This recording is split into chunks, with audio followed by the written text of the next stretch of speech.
Hey,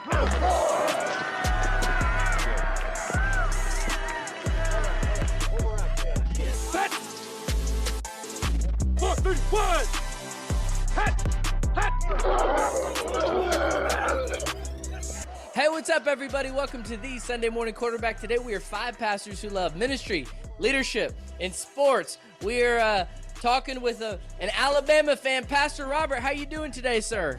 Oh, man, I'm doing great. It's great to be on. We're having a good time, and roll tide. Oh, yeah, roll tide. And, you know, John's got a little smirk because he was taking glory in our Cowboys struggle yesterday. John, are you finally home? Well, I think if your team like mine is 0-3 for the season, you're really at a point where you're just happy other people are failing. So go Cowboys. That's funny. Hey, I think we need to pitch in some money and buy Paul some Miami Dolphins gear. Paul, 70 points.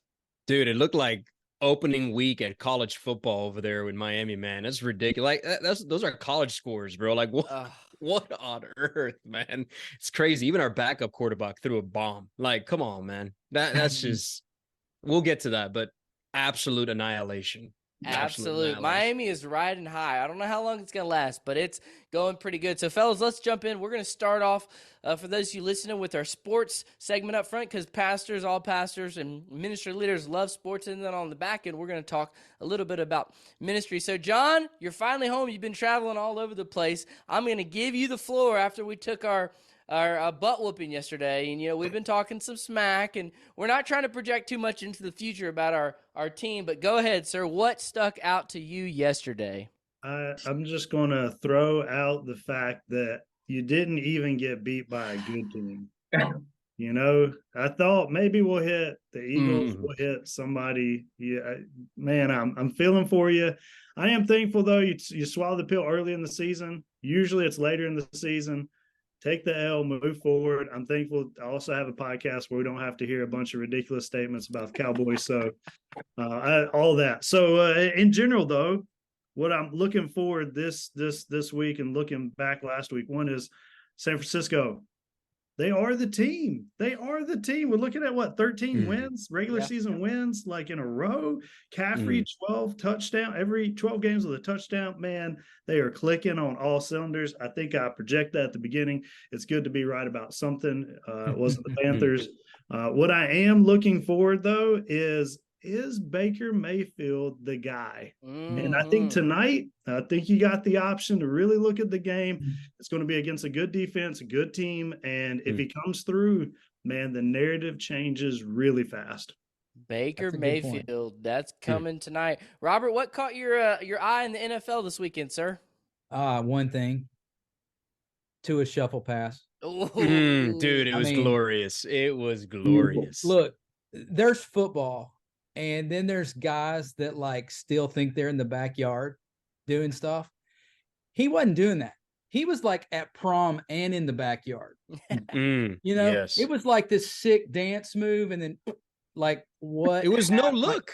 It was no look. It was glorious. I'm a Brett Favre fan. I'm a Mississippi guy. It was I think the best I've ever seen in my life. And it was, I had to rewind it. I yelled at my wife to come see this. We're on my phone for 5 minutes, rewinding it, listening, watching it. Every time it got better. And I mean, I think I could do this whole podcast on that one play. Just go watch everything about it. But Tua was the guy. I mean, he literally just envision, you know, John Travolta's white suit with that dude on it at that moment. Nice. Very nice. What else is there this week? I don't know. Yep. And man, Mike McDaniels, he has tapped into something. You know, you starting to wonder, you know, San Francisco's got a good thing going there, but man, he was such the brains behind that operation. But Paul, I would argue, no offense to San Francisco, but I think Miami's the best team in the NFL right now. What do you think, Paul? Dude, look, Robert already mentioned it. That shuffle pass was amazing, but that's just one piece of the entire story when it comes to Tua's performance yesterday. It was out of control. You're talking 23 for 26. That is outstanding when it comes to throwing. Not only that, the guy had 4 touchdowns. And as I'm looking at these stats, because there's so many, I have to actually look at the piece of paper because you can't even remember this stuff, right? Like, it was ridiculous. No interceptions, 4 touchdowns. In the air, team total 350 yards in the air worth of not just yaks, but bro, touchdowns. It was out of control. It's the first time I've seen from the Dolphins where they put up as many touchdowns in the air as they did on the ground. It was ridiculous. 5 touchdowns in the air, 5 touchdowns on the ground with a total, bro, of almost the same amount of yardage in the air as it was actually more. I'm sorry. It was 350 on the ground, 376 in the air. It was ridiculous. Talk about an amazing game when it comes to that. Like, bro, you can't ask for more. I mean, this is like video game scores, bro. Yeah. 70-20. And on top of that, our backup quarterback threw for a bomb, bro. The guy was 2 for 2 with a touchdown. And Jalen Waddle didn't even play. No, Jalen Waddle was thinking, man, I missed out on my career averages and raising all that because, man, they were just annihilating. So they're rolling. I did hear something today. They said the O-line and the whole team has taken it on as their mission to keep Tua healthy.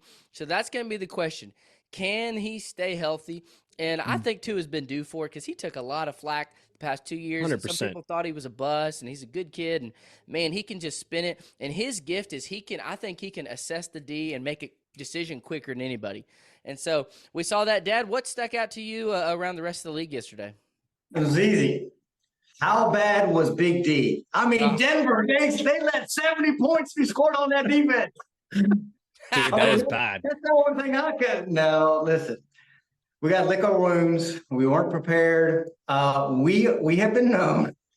John's going to agree wholeheartedly.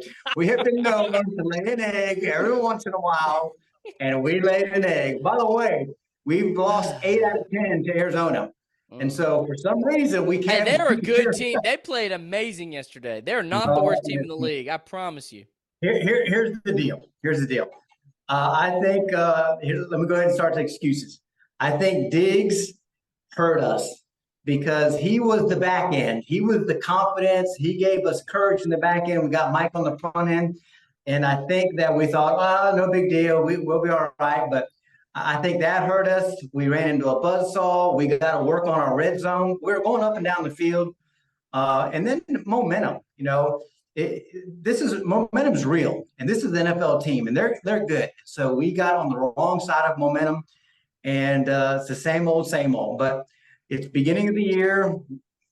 People are like, oh, can this defense play against the Niners and the Eagles? This is the same defense that played in 2 years in a row, barely lost to the Niners. We beat the Eagles last year. We scored 40 points on them. So we'll get it together, and we'll be better for it. I'm not losing hope, but Mike McCarthy and Dak, they got to get it together in the red zone. Where if we don't, this can be a long year.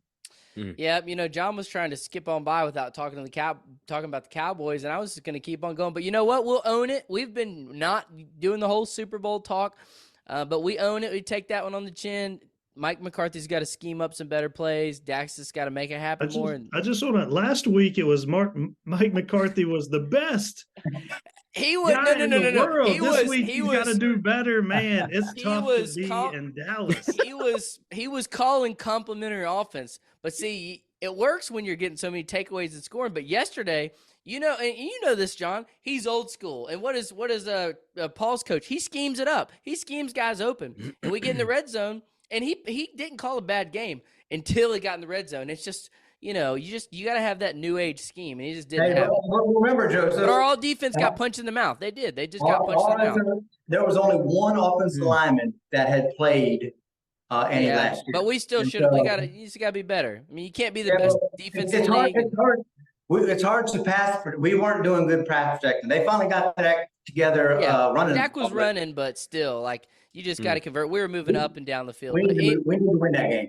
Yeah, we'll keep it moving. I feel like I'm at this pep talk that I don't want to be a part of right now. I know. We're gonna. Hey, man, just get me out of here. We're going to do better. No, we're not. It's okay. I don't pat each other on the back. We'll talk about this later on your phone call with each other. Dad, let's talk about John's It's hard to former. be a Cowboy fan. Hey, Dad, let's talk about John's former lover, the Commanders, and they got that new offensive coordinator, and they put up 3 points when the Bills got right. Okay, let's talk about that for a minute. Hey, let's talk Against a about good this team. real quick. That's a good team. Yeah, that's a good team, but man, 3 points. Mhm. What's going on with Trevor Lawrence Gosh. and the Jags? They're struggling. They're not looking to form. They've almost regressed thus far. Man, the Colts 2-1. Who saw this coming? The Ravens are a pretty good team, and the Colts squeaked it out. Seahawks won. Bears, definitely the worst team in the league. The Raiders stink, man. They stink. The Steelers are finding ways to win. Browns are coming. Careful. Oh. Oof, Ring. oof, Oh, oof. all right. They Yeah. do stink, though. Give They us do your stink. Raider assessment, sir. E. Can you say that on this podcast? I don't think you can. Mm. So John knows my thoughts on the ring. So, okay, I was a kid, Roll Tide. And so when in the 70s, you Oh, here we go. Back in the 70s. I used that same line in the 90s. Thank you. Ken Stabler. You may not know that name, but I do. And he was number 12 for the Tide and number 12 when I was a kid. So we had this thing, Joe remembers, it was called the J.C. Penney catalog. It was serious business, okay?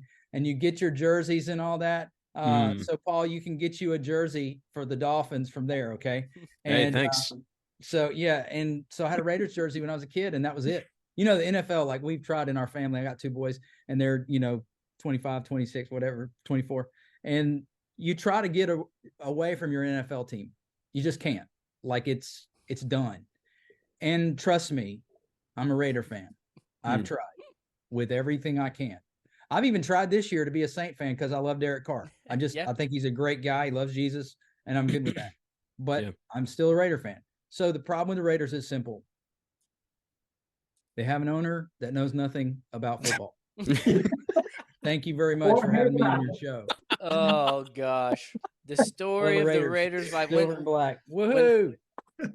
As That's Cowboy awesome. fans, it could get worse. It could be the Raiders or the Tennessee Vols. But hey, Robert, while you're licking your wounds, why don't you give us a current? Let's shift gears to college for a minute. Yeah. Why don't you give us a current assessment on your Crimson Tide?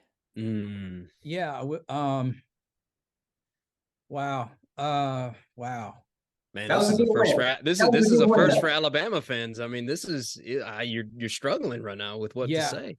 We moved in 2006. We moved to Tuscaloosa. My family and I served at the church right across the street from Bryant-Denny Stadium, Calvary Baptist. Wow. We were at every game, Shula's last year till when we left in 2012. So we obviously hit it right. I actually liked the Tide before that, being from the South, whatever. But this has been a hard year, man. So this is what I think. Just go with me for a minute. There's this thing called the transfer portal, right? Trust. And I really think that Saban thought he was going to hit it big in the transfer portal with a QB somewhere. And I just don't think it happened. And I think the guys are good. Now, here's the thing. I think Milroe's probably one of the best athletes in college football right now.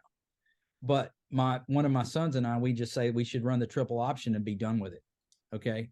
With the amount of meat we got on the O-line, we should just break everybody's, neck and just run the triple option and have fun and see what happens. However, Milroe may throw one of the best long balls we've ever seen. So it's just a matter of getting our guy open and see what he can do, fling it, and what happens. But something did. If you watch that game, which we do watch our team. We're, in pain these days. But the first half to the second half was a different team. And so let's get back to, as they say, let's get back to Alabama football. Let's run the ball. That was nice to see, honestly. It was nice to see a little mix, run and pass and all that kind of good stuff. So I do have another question. Do I have freedom? Yeah, absolutely. Go. Yeah, we'll just So question is this: is Oregon for real? They are for real. They are for real. Yeah, because I mean, if they're for real, they've got the whole team. I mean, they got the whole thing. Yep. And that's going to be interesting to see. Yep.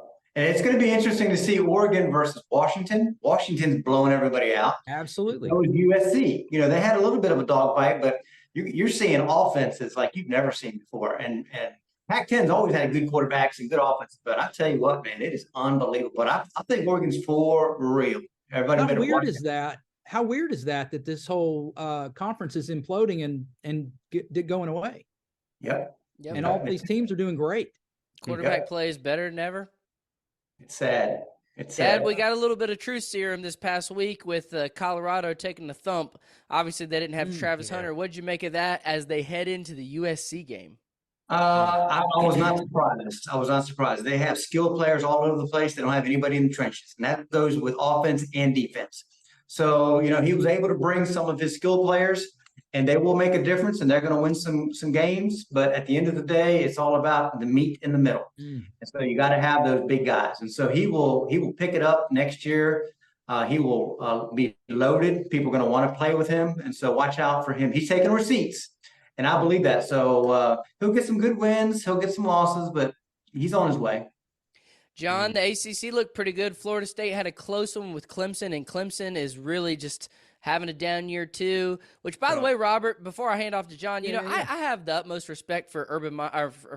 I watched the Florida documentary, and seeing all that it took out of Urban Meyer to get Florida at Alabama's level for 3 years, and then Saban's been doing it for however long now.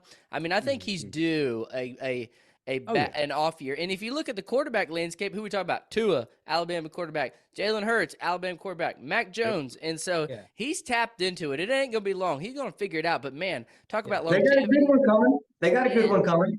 I just don't know where he gets this energy from and its longevity, and he just keeps it going. But anyway. People, honestly, living there in Tuscaloosa as long as I did, people don't know how entrenched he is in community. I mean, like they see the gruff guy, they see the whatever, but they don't see the Habitat for Humanity homes. They don't see the stuff they do with the team, the church services, first time, at the beginning of season and stuff like that. They don't see all that stuff. And the reality is he loves his players. He loves his team, his wife. It's family, and it's what they love to do. He expects a lot. And I think that's what's kept him where he is. Yep, no, I agree. John, the ACC looked pretty good. Florida State got the win. Carolina got the win. Drake May still putting together a good season. What are you seeing on that side of the landscape? Well, I think it's been clear that the SEC is starting to regain some balance there. It was looking bad. But I think there's some contenders. There's some people coming down the pipe. And I'll slide in an unspoken here. Penn State, man, played well. They're 4-0 now. Just a couple facts. They held the Iowa's quarterback to 42 yards passing and 4 first downs. Wow. That's just incredible to think about. I think, and you kind of wonder, they're always ranked high. They kind of and they bump one bad game. I think this might be the year. I think this might be the year that they come through and shock some people. I didn't have them on my list. I think they probably could make the college football playoff. Yep. It'll be interesting to watch. All right, let's shift gears. We're going to go to our preacher picks, and you can pick a game, college or pro. But, Paul, I'm going to start with you. This is the game of the week. And, man, actually, there's 2 games of the week. But yours, Buffalo Bills versus Miami Dolphins. That's going to be a scoring fest. What do you think is going to happen? Well, right now we've got a lot of momentum, and I say we the Dolphins. I think with clicking the way that they're doing, this will be a big test for them when they play against Buffalo. It's just I'm hoping for a fun game to watch and a serious one where I think here, like if you already didn't start to kind of begin plausibly saying, okay, Tua might be in a conversation for MVP. This weekend might solidify some of that for this guy if he actually starts playing against teams like Buffalo the way that he did against the Broncos. I mean, if he kicks clicking like that and the rest of our offenses, it should be, I think it'll be a good game. I'm going to be biased. I've got the Dolphins winning, but I'm looking forward to the game. This is going to be one of the more anticipated games for the weekend for sure. I agree. And I was just looking at the schedule. Just put it on your list. First week in November, it's going to be Chiefs versus the Dolphins in London. That's the only bad part. We're all going to be preaching at our churches, and the game's going to be going on. But, man, that one's going to be a barn burner. Dad, what game are you looking at going into week 4 of NFL and then another week of college? I'm sorry, I got to be a homer. I got to be a homer because I have to see where we are. We're playing the Patriots.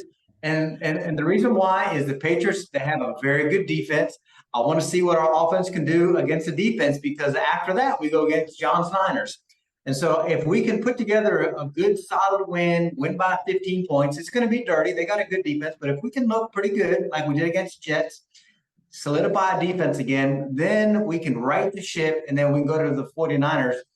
And with a little bit of pressure off of us, because we already got that loss, and I think we can go play free. So I really want to see how they bounce back to see if they can go ahead and contend again with the big boys.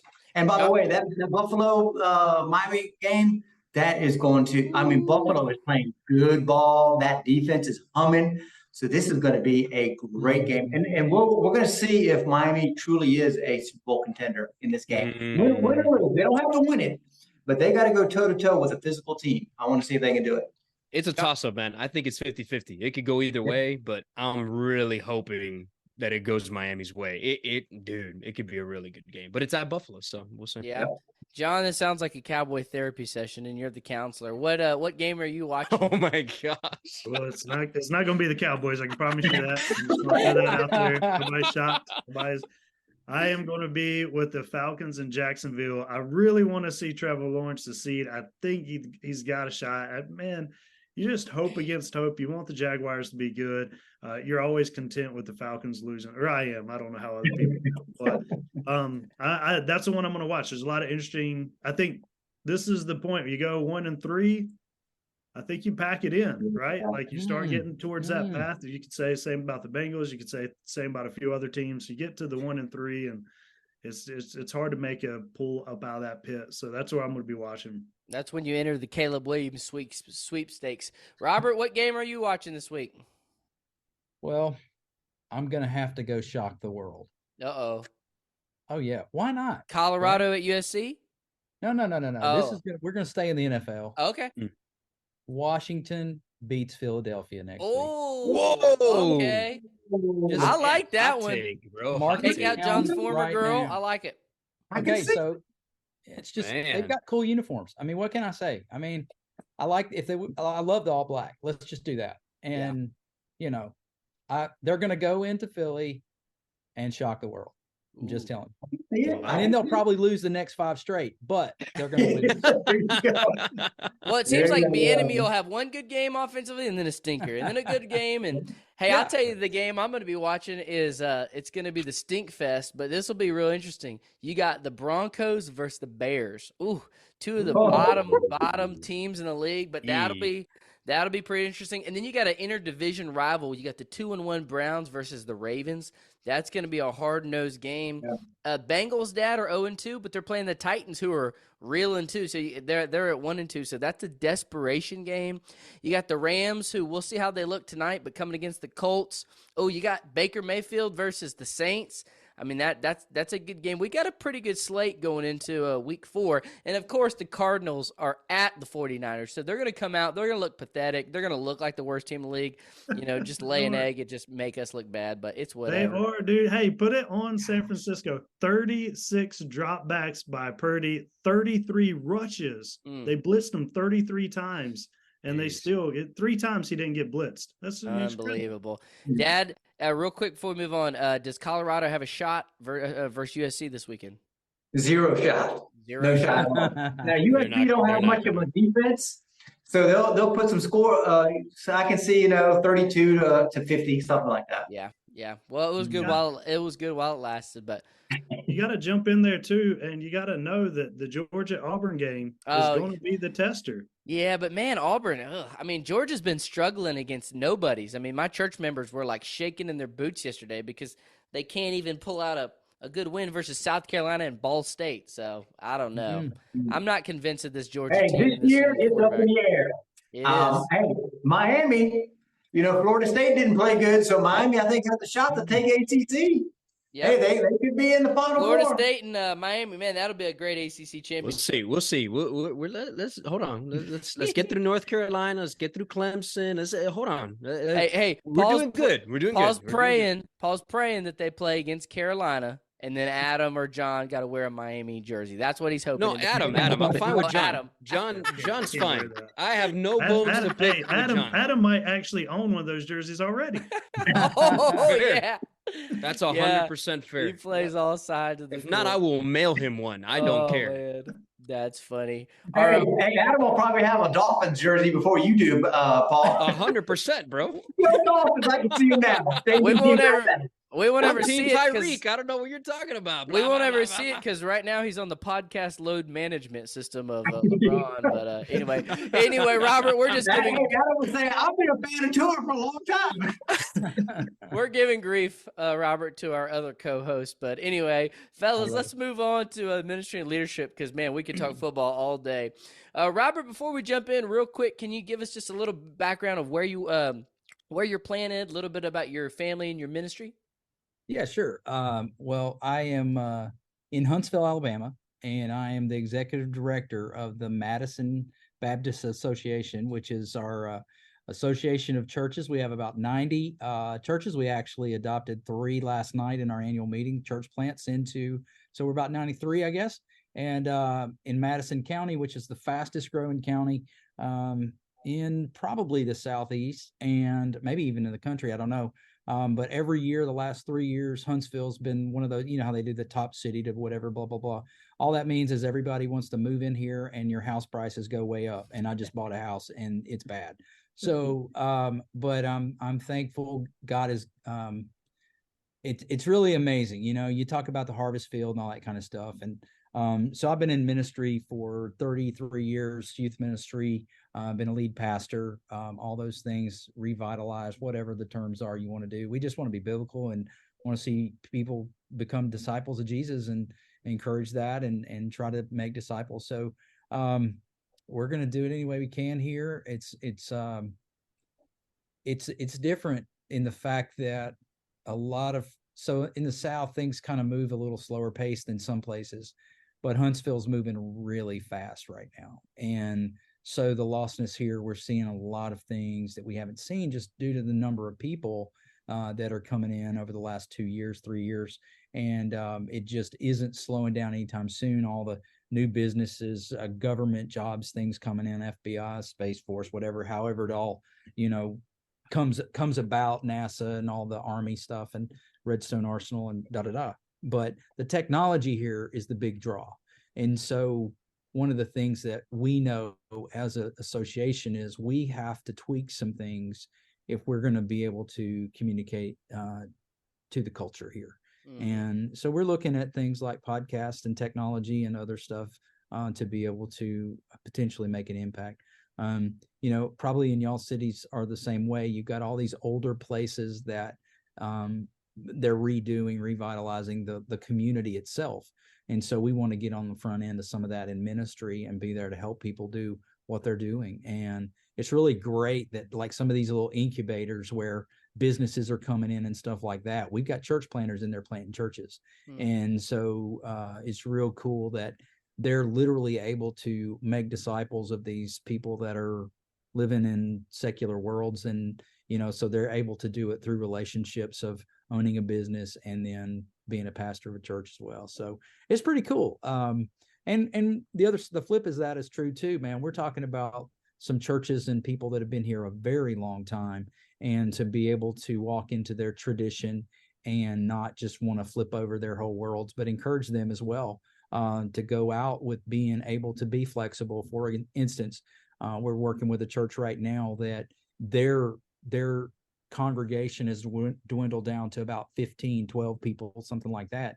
And they're bringing in a new church plant into their facility and their place. And so as they may be rolling out, we're planning new in there. So we're really excited about seeing what God's going to do. Very cool. And I love the position that you have of getting to unite pastors. And, that's part of the reason why we did this podcast is people don't understand the weight of ministry, and you need other pastors and co-laborers to walk with and talk with. And we're all the time texting and encouraging each other. We were doing that today, and that's a big part of your job. And so let's just camp out here for a minute, and we'll pass it around the horn. But Robert, I first want to start with you. What would you say is some of the value we have in connection and connecting with other pastors around us. All right. Case in point, this morning, we've got a pastor from Romania that is here with us this week. We had our big meeting yesterday, and we got a partnership with him. He came in my office. We're sitting, we're talking vision and stuff like that. And then Holy Spirit just puts this thing on me to ask about his family. And so it got real fast. And if you don't sit and talk and have these conversations, you can't encourage somebody in the tough stuff. You know, you can't get real, and you can't kind of cut through the fluff. I mean, you know what happens at church? Hey, how you doing? Or, oh, we're great. Everybody's great. Everybody's great at church, you know. But the reality is, pastors need some encouragement. We need some friendships. We need some relationships. And the only way to do that is to really make the time. Like, you just don't get it. You have to make it. And those encouraging texts and phone calls and coffees and whatnot, man, that can go such a long way. And that's one of the calls for me to this job particular. I've been literally on the field for a month now. And one of the calls is that I've already been able to see through the course of a coffee or a lunch or whatever, that there's this need for somebody to be in their life, just encouraging these pastors. And Truett Cathy said it this way, you know, Chick-fil-A guy, he said, who needs encouragement? Anybody who breathes. And I just kind of think about that along the way, because sometimes pastors are expected to be superhuman, and they're on these islands, pedestals, whatever you want to say. And you guys all know what I'm talking about. There's days you feel like you got a bunch of friends, and there's days you feel like you are absolutely alone. And so it's in those days where I try to come in either through my ministry here, or even another thing that I'm a part of, where we want to build relationships that are solid. And that encouragement just goes so long. I mean, it just goes so far. So it's good. That's good. Paul, you want to follow that? Yeah, I mean, all of that I think sounds great, and it's true. Pastors need deep, meaningful friendships. I think one of the things that I think can be a pretty big minefield to notice and to see within a pastor's life is if they can't say that they have a friend even within the church, that's a problem. You shouldn't ever be in a place where you're that isolated. And then at the same time, if you can get an opportunity to be able to have friendships around the area with other pastors, so you don't feel like you're in isolation, and you can have ministry collaboration in some ways, and that can be an array of different things. But to know that you can bounce off ideas, you can gain wisdom, you can have an opportunity to be able to share ideas or just troubleshoot things, just be able to say, hey, have you experienced this in ministry? How have you walked through this kind of a situation? I think is huge. I mean, we would never not ask that of our own people when we say to them, community matters, right? When we say to them, it's important and it's valuable for you to be able to be in meaningful friendships and relationships within the church, because we would not want to be able to at least make decisions with people who know us well and give us counsel from deep within our own community, because that I value that immensely. I mean, I am so thankful for the friends that I have within Brainerd here, and the pastors that I know that can feed my soul when I need it, can pray with me, and can be able to relate with me in ways that make sense when it comes to leadership. When you don't have that, you can really get yourself in a place where you do feel alone. You can't talk, and that can be a very scary place to be at, and oftentimes can lead to burnout, can lead to questioning an individual's call to ministry, and then before you know it, it could really begin to do some soul damage in the life of a pastor. And so it's very important to have those kinds of ties and friendships, because if not, it could be a very difficult road ahead for sure. On a different note, one of the things I've been noticing more is, especially depending on your demographic, but a lot of times the small towns, the churches are not connected as much as you think they would be. And so I have tried to personally make a concentrated effort to connect myself with some of the churches in our community. Especially, you get sometimes you get into you go over there, and you go over there. And so finding ways to not only partner but collaborate and prioritize a relationship and collaborate in community ministry. I think that's super helpful, especially for some of the, southern small towns that can just take, the church cultures are such a big part in the town. And I think when they can see the churches partnering together, that's key. But that's a little bit of different perspective of it. John, what pops out in your head? Well, I think just practically speaking, you get the opportunity, like these guys here, all of you guys are people text, call, check in on, visit if I'm happen to be in the area. Robert, I just called him up and said, "Hey, I'd like to spend 3 or 4 days with you on my Sabbath. Can you sort something out?" And he found me a lake house. So if you want to go hang out somewhere, go call Robert. But the fact is that you can just pick up a phone. Hey, I got something going on. I need prayer. Mm-hmm. And you have someone there that not only understands both experientially, but their heart is broken for you because of that relationship. And I couldn't imagine really doing pastoral ministry without deep connections like that. People to talk you off the ledge every now and then. You're like, "Hey man, it's Monday. I'm ready to quit. Let's get it over with." And then people to like balance out and give good godly wisdom. And I think it's a gift to the church. I think the beauty of maybe the expansive network of relationships now is the fact that even in this space right here, you got people all across different states, different cities, and yet there's still this unity that can exist together. That you can pick up a phone and call and check on, ask for prayer, those different things. But at the same time, I think the pastor has to model relational equity, or else the church is never going to buy into it as essential. If they always see the pastor on his own, disconnected, aloof, whatever, then they're going to see, yeah, he talks about community because it's the right thing to say, but he doesn't really live it out. And if he's not living it out for fear of man or fear to be found out or fear of failure or whatever else, then you're never going to foster a disciple-making culture that values intimacy and relationships. And so I'd agree. That's good. Dad, what direction does your mind take you with this topic? When I hear all this, it takes me back to who I am. And it takes me to a place where other pastors are. For instance, I am an introvert. And so for me, I think those things are important to know who you are.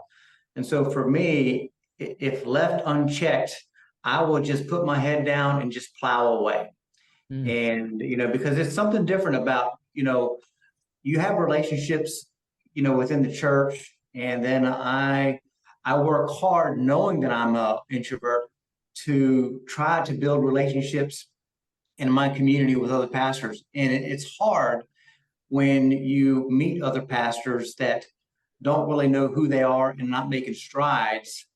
If you're an introvert, to know it and say, "Hey, listen, by nature, it's kind of hard for me to go out and make relationships," particularly sometimes when it's other pastors, because we always have those tendencies to judge. Well, what is their church compared to my church? Well, he seems to be more well-spoken than I, or he's a little older, I'm a little younger, or I'm a little older and I'm not in touch with the younger. And so we have this propensity to go inward and begin to judge, which causes us a lot of times to pull back if we're not careful. And so I think if you're an introvert, such as I am, I have to work hard to take my head out of working so hard inwardly and to work hard and think about making other contacts or connecting with others. And if you are an extrovert, to know that there may be some introvert pastors in your area or even friends that I will go and make the call. I love it because I'll get a call from John every once in a while, and it reminds me that I got to make sure I need to receive from him. He needs to receive from me. But, it's important to think that way, because if not, you will just lean in on your tendencies. And if you're an extrovert, it's really easy to say, well, they never called me, or I'm always the one. But it's important to just know who you are and know that you're different than other people. And if we can work together, knowing some of those things, I think we can go a long way. Does that make sense? Oh, yeah. Robert, something that kind of came up, I think we all know the pitfalls, but of isolation, and a lot of times as the stress level rises and, you hear the statement, leadership's lonely at the top, which there's truths and negative sides to that. So how can pastors avoid being lonely at the top, and how can they avoid isolation? Intentionality. I know obviously that sounds, like, well, duh, but you have to intentionally not only have the relationships, but act on that. Meaning, so Joe, when you said that about personality styles and differences and stuff, that is really important. However, one thing that I know is that you can create space, you can create an environment that is safe and welcoming for the extrovert and the introvert, and allow both to coexist with what. And I'm John knows this, but I have an organization called Passion Tree, and we have been this will be our 11th year of our pastors retreat that we do an annual retreat together. It started with 7 pastors in the mountains of North Carolina. And we had 30 pastors last year in Gatlinburg. And it's just incrementally grown each year. This year, over where you are, Paul, we're over in LJ, Fort Mountain Lodge Global over there. I don't know if you're familiar with that. I've heard of LJ, but yeah. We're doing our first marriage retreat for pastors and their wives. And so we're doing that in a couple of weeks. But it has provided the environment to allow community when needed, or isolated trip to the hammock when needed as well. And so the big thing when I say intentionality, you may have to search it out. Like you may have to Google pastor's retreat. You may have to do some things to be intentional about it. But this is what I can tell you too. I've never had somebody come on any of our retreats that were not blessed by it. Many have said literally it changed my life. It kept me in ministry. I now have these brothers that I go through life with, and I've seen it. I've seen their relationships grow deep based off of literally a few days together. It's mind-blowing, really. But it's kind of that. It's like what Jesus said, or sorry, not said, but did in Luke. It says Jesus often withdrew to the wilderness to pray, and that solitude, that isolated deal, as well as I do in scripture, he took 2 or 3 with him. Sometimes he had those intimate moments of just this R&R, this getaway time, and it's incredibly important. And so I was reading this morning, and we all, if you're a disciple maker, Dan Spader's 4-chair discipling and stuff, and the 4 invitations of come and see and all that sort of stuff. But I realized there's one more, and it was mind-blowing to me this morning. But come to me, all you who are weary and heavy laden, and I will give you rest. Well, if you just put the command and the deal together, the noun and stuff, it's come and rest. And I was like, oh, wow, that is so good. And so I think the intentionality piece is just huge. Be intentional, pastors and ministry leaders, wherever you are. Have people in your corner, especially when your team loses, when they're on top. But anyway, Robert, we appreciate you jumping on with us today. Hopefully this will be the first of many. When you get your quarterback thing figured out, you can come and share us with us. Everybody have a good day.